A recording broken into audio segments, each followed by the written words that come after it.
TDP అధినేత చంద్రబాబు కీలక ప్రకటన చేశారు. పల్నాడు జిల్లా సత్తెనపల్లిలో దివ్యాంగులు తనను కలిసి తమ సమస్యలపై వినతి పత్రం అందజేశారని వెల్లడించారు.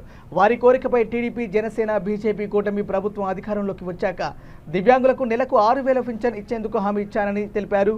దివ్యాంగుల కోసం టీడీపీ అమలు చేసిన ప్రత్యేక పథకాలను వైసీపీ ప్రభుత్వం రద్దు చేసిందని ఆరోపించారు. కూటమి అధికారంలోకి వచ్చాక దివ్యాంగుల సంక్షేమానికి మరింత ప్రాధాన్యత కల్పిస్తామని ఈ సందర్భంగా హామీ ఇచ్చారు.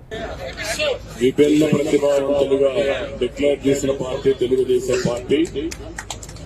ఏ కార్యక్రమం చేసినా మళ్ళా మిమ్మల్ని విభిన్న ప్రతిభావంతులుగా గుర్తించి ఆ విధంగా పనిచేయడానికి ఏ అవసరమో అన్ని చేసిన పార్టీ తెలుగుదేశం పార్టీ.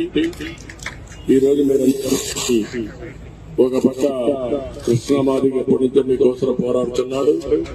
మన కోటేశ్వరరావు అయితే మీకోసం ఒకప్పుడు కాదు కార్పొరేషన్ చైర్మన్ గా ఎనలేని సేవలు ఇచ్చాడు.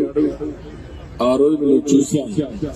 ఏదైతే మోటార్ బైక్స్ కూడా మీకు అందరికీ ఇప్పించాం కనుక కోటేశ్వరరావు గారి చెప్పింది చెప్పడం వేరే, దాన్ని అమలు చేయడం వేరే. ప్రతి సంవత్సరం ఇంటర్నేషనల్ వికలాంగుల దినోత్సవాన్ని కూడా తూచాగా తప్పకుండా చేసేవాడు. ఈ ప్రభుత్వం వచ్చిన తర్వాత వికలాంగుల గురించి పట్టించుకునే పరిస్థితి లేదు. చాలా దుర్మార్గంగా ఉన్నారు. ఏది ఏమైనా ఇప్పుడే మీకోసం వికలాంగుల హక్కుల పోరాటం తరఫున మన మందాకృష్ణ మాదిక్ గారు ఈ రోజు ఇప్పుడే నాకు రిప్రజెంటేషన్ ఇచ్చారు. తప్పకుండా మీ అందరిని ఆదరించే బాధ్యత, మీరు చెప్పిన పనులు చేసే బాధ్యత తీసుకుంటామని చెప్పి తెలియజేసుకుంటూ 6,000 రూపాయలు పెన్షన్ అడిగారు. చాలా కష్టాలు ఉన్నాయి, మీరు గుర్తుపెట్టుకోవాలి. ఈ ప్రభుత్వంలో మొత్తం అప్పులు అయిపోయినాయి.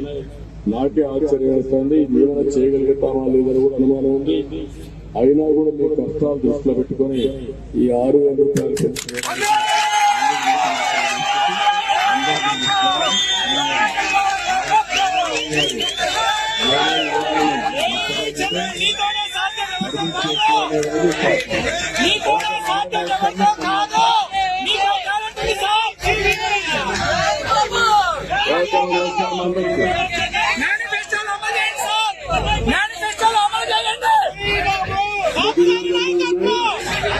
మిగిలినవన్నీ ఉన్నాయి. అవన్నీ కూడా పరిశీలించి ఎంతవరకు అమలు చేయగలుగుతా అన్ని అమలు చేస్తాం.